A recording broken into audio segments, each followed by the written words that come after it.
내가 에돔을 쳐서 파하였으므로 마음이 교만하였으니 스스로 영광을 삼아 왕궁이나 내 집으로 돌아가라. 어찌하여 화를 자취하여 너와 유다가 함께 망하고자 하느냐 하나. 아멘. 요아스의 아들 아마샤는 그의 나이 25세 유다의 왕위에 올라 예루살렘에서 29년간을 다스립니다. 성경은 아마샤에 대해 여호와 보시기에 정직히 행하였으나 그의 조상 다윗과는 같지 않았다고 평가합니다. 아마샤는 부분적으로 하나님의 뜻을 따랐지만 전적으로 다윗처럼 하나님께 헌신하지는 못했습니다. 그런데 아마샤는 나라가 안정되자 아버지 요아스를 죽인 신복들을 처형합니다. 그러나 그 자녀들은 죽이지 않습니다. 이것은 모세의 율법, 곧 신명기에 기록된 사람마다 자기 죄로 말미암아 죽을 것이요 자식은 아버지의 죄로 말미암아 죽지 않고 아버지도 자식의 죄로 말미암아 죽지 않을 것이라는 말씀에 근거한 것이었습니다. 아마샤는 하나님의 말씀을 기준 삼아 정의를 실현하려는 신앙적 양심을 가지고 있었습니다. 그리고 그 후에 아마샤는 에돔과 전쟁하여 소금 골짜기에서 에돔 사람 10,000명을 죽이고 셀라성을 점령합니다. 그는 그곳의 이름을 욕대엘이라 부르며 승리를 기념하였습니다. 그러나 이 승리는 그의 마음을 교만하게 만들었고 그는 승리의 열쇠를 몰아 북이스라엘의 왕 요아스에게 사자를 보내 우리가 서로 대면하자고 도전장을 내밉니다. 이는 단순한 외교적 만남이 아니라 전쟁을 의미하는 도발이었습니다. 이에 이스라엘의 왕 요아스는 지혜로운 비유로 응답합니다. 그것은 레바논의 가시나무가 백향목에게 내 딸을 내 아들에게 주어 아내로 삼게 하라고 요구했으나 들짐승이 지나가다 그 가시나무를 짓밟았다는 이야기입니다. 요아스는 아마샤의 교만과 무마음을 꼬집으며 아마샤에게 에돔을 쳐서 승리한 것으로 만족하고 집으로 돌아가라고 충고했습니다. 그러나 아마샤는 이 경고를 듣지 않고 전쟁을 일으킵니다. 결국 두 왕은 유다 땅 베세메스에서 대면하게 되고 전쟁은 유다의 참패로 끝납니다. 유다 군대는 뿔뿔이 흩어져 각기 자기 장막으로 도망가고 아마샤는 이스라엘 왕 요아스에게 사로잡힙니다.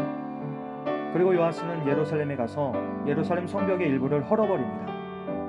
뿐만 아니라 요아스는 여호와의 성전과 왕궁 곳간에 있는 금은과 기물들을 모두 약탈하고 일부 사람들을 포로로 잡아 사마리아로 돌아갑니다. 그리고 오늘 본문은 이어서 이스라엘의 왕 요아스의 죽음을 전하며 마무리됩니다. 요아스는 다른 왕들과 마찬가지로 죽어서 조상들과 함께 잠들어 사마리아에 장사되었고 그의 아들 여로보암이 뒤를 이어 왕이 됩니다. 오늘 말씀은 우리의 마음 상태를 보게 합니다. 아마샤는 왕으로서 정직하게 시작했지만 에돔과의 전쟁에서 승리를 거둔 후 스스로 높아졌습니다. 처음에는 하나님의 말씀에 따라 공의를 실현하려 애썼지만 시간이 지나자 그 마음은 점점 자신을 신뢰하는 쪽으로 기울었습니다. 이처럼 교만은 갑자기 찾아오는 것이 아니라 성공과 안정 속에 서서히 마음속에 뿌리 내립니다.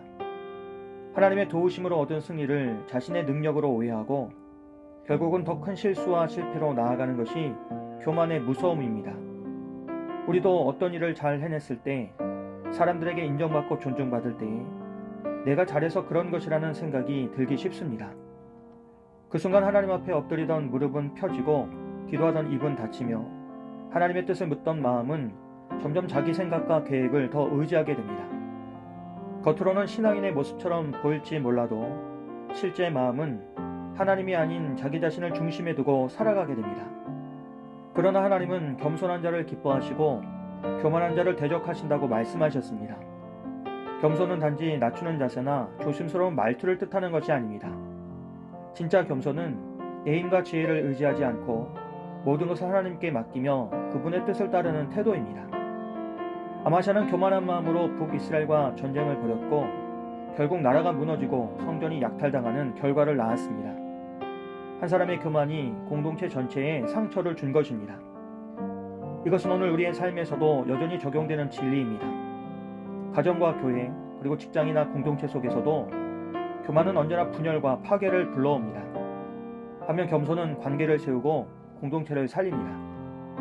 겸손한 사람은 늘 자신의 자리를 알고 하나님의 자리를 침범하지 않습니다. 잘되면 하나님께 감사하고 어려워지면 하나님의 뜻을 묻습니다. 언제나 자신보다 하나님의 지혜를 더 신뢰하기에 어떤 결정 앞에서도 하나님의 말씀을 먼저 찾습니다. 그렇게 사는 사람은 비록 세상에서 높아지지 않을지라도 하나님의 눈에는 귀하고 복된 자입니다. 그래서 삶에서 우리에게 가장 필요한 것은 능력보다 겸손입니다. 왜냐하면 능력은 때로 사람을 오만하게 만들지만 겸손은 늘 하나님께로 돌아가게 하기 때문입니다.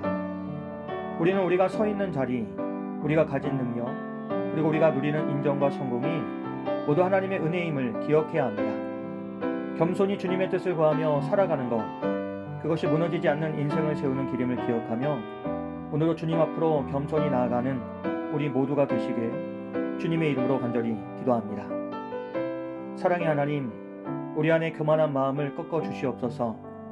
또한 모든 일이 하나님의 은혜임을 기억하며 겸손히 주님의 뜻을 따를 수 있도록 성령님 우리를 도와주시옵소서. 예수님의 이름으로 기도합니다. 아멘.